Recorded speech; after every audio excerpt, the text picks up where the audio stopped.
बेरोजगारी के इस दौर में आपको एक नौकरी मिल जाए आसानी से, पढ़ाई लिखाई का कोई क्राइटेरिया ना हो, नहीं मायने रखता कि आप कितने पढ़े लिखे हैं या फिर किस जगह से हैं।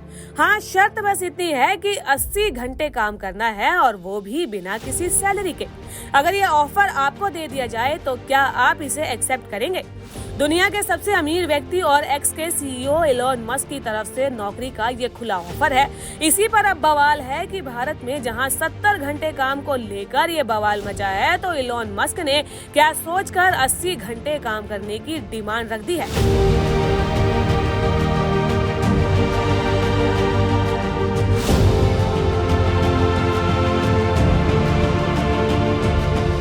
एलोन मस्क, जिन्हें हाल ही में डोनाल्ड ट्रंप के राष्ट्रपति चुने जाने के बाद डिपार्टमेंट ऑफ गवर्नमेंट एफिशिएंसी यानी के DOGE की जिम्मेदारी दी गई है, अब उसी डिपार्टमेंट में भर्तियों का सिलसिला शुरू हो गया है। इस बारे में सोशल मीडिया प्लेटफॉर्म एक्स पर डोज के अकाउंट से पोस्ट भी किया गया।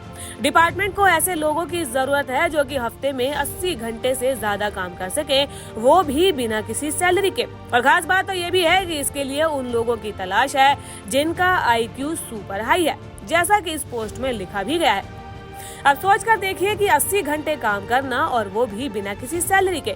फिजिकली टॉर्चर तो यह है ही, साथ में मेंटली टॉर्चर भी है। एलोन मस्क से पहले हमारे ही देश में एक IT कंपनी इन्फोसिस के को-फाउंडर नारायण मूर्ति ने ये कहकर बवाल मचा दिया था कि हमारे युवाओं को 70 घंटे काम करना चाहिए। अक्टूबर साल 2023 में इन्फोसिस के संस्थापक नारायण मूर्ति ने भारतीय युवा वर्ग को प्रगति करने और प्रोडक्टिविटी बढ़ाने पर जोर दिया था।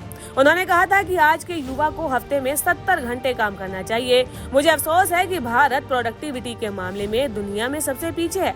इसके लिए हमें अपने काम की प्रोडक्टिविटी पर काम करना होगा और इसके बाद ही हम सरकार द्वारा हो रहे भ्रष्टाचार को रोक भी पाएंगे। जिस तरह से जर्मनी में कर्मचारियों ने निश्चित घंटे से अतिरिक्त काम किया है, ठीक उसी तरह हमें भी करने की जरूरत है। ओला इलेक्ट्रिक के फाउंडर भाविश अग्रवाल का भी एक पुराना इंटरव्यू वायरल हुआ था, जिसमें उन्होंने तो शनिवार और रविवार की छुट्टी को भी गलत बताया था। एक इंटरव्यू में उन्होंने कहा था कि शनिवार रविवार का वीकेंड वेस्टर्न देशों का कल्चर है। उनका दावा है कि वो खुद रोजाना 20 घंटे काम करते हैं। उन्होंने नारायण मूर्ति के 70 घंटे काम वाले बयान को सपोर्ट भी किया था। अब देखिए, बवाल की बात यहाँ पर सिर्फ ऑफिस के वर्किंग आवर को लेकर नहीं है, बल्कि असल जानने की बात तो यह है कि एक व्यक्ति को कितने घंटे काम करने की जरूरत है। अमेरिका की लेबर मिनिस्ट्री इस बारे में क्या कहती है और वर्किंग आवर को लेकर हमारे देश का कानून क्या कहता है। बात अगर अमेरिका की करें तो अमेरिकी सरकार की तरफ से हफ्ते में 40 घंटे के वर्किंग आवर निर्धारित किए गए हैं। यहाँ पर स्टैंडर्ड वर्किंग आवर सोमवार से शुक्रवार सुबह 9 से शाम 5 बजे के लिए होता है। अमेरिकियों को लंच के लिए आमतौर पर आधे घंटे का यानी कि 30 मिनट का समय दिया जाता है। शनिवार और रविवार को छुट्टी होती है और लोग इसे लॉन्ग वीकेंड कहते हैं। हालांकि ज्यादातर कंपनियों में लोग इससे ज्यादा ही काम करते हैं और इसके लिए उन्हें ओवर टाइम का पैसा भी मिलता है। तो वही बात अगर अपने देश भारत की कर ले तो यहाँ पर स्टैंडर्ड वर्किंग आवर प्रतिदिन 9 घंटे या प्रति सप्ताह 48 घंटे से ज्यादा का नहीं है। इसमें 1 घंटे का लंच ब्रेक शामिल है। अगर कोई कर्मचारी 9 घंटे से ज्यादा काम करता है तो उसे ओवर टाइम का पैसा भी देना होता है। अगर छुट्टियों की बात करें तो भारत में कर्मचारी को 15 दिनों का अर्न्ड लीव मिलता है और उसे सालाना 12 सिक लीव यानी के बीमार पड़ने पर छुट्टी भी मिलती है। इसके अलावा हर साल 5 से 12 कैजुअल लीव भी दी जाती है और इसके अलावा महिला कर्मचारियों को मैटरनिटी लीव का भी प्रावधान है। अब ये जान लेते हैं कि आखिरकार देर तक काम करने के नुकसान क्या है। कई रिसर्चर्स का ये कहना है कि अगर कोई कर्मचारी हद से ज्यादा समय तक काम करता है तो उसकी प्रोडक्टिविटी पर बुरा असर पड़ सकता है। इस सूरत में कंपनी को फायदे की बजाय नुकसान अधिक हो सकता है। ज्यादा काम करने से थकान और तनाव जैसी परेशानियां भी हो सकती है। इससे कर्मचारियों को निर्णय लेने की क्षमता और कार्यकुशलता भी प्रभावित हो सकती है।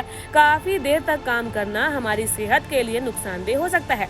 खास तौर पर अगर आप कंप्यूटर के सामने बैठकर काम करते हैं तो उससे निकलने वाली हानिकारक किरणें आपकी आंखों को नुकसान पहुंचाती है। लंबे समय तक डेस्क वर्क करने से शरीर को नुकसान होता है और इसके कारण मोटापा, हाइपरटेंशन, डायबिटीज, कोलेस्ट्रॉल और ऑस्टियोपोरोसिस जैसी घातक बीमारियों का खतरा बढ़ जाता है। इसके अलावा अनिद्रा, तनाव, ब्लड प्रेशर की समस्या भी एक ही जगह बैठकर काम करने से हो सकती है।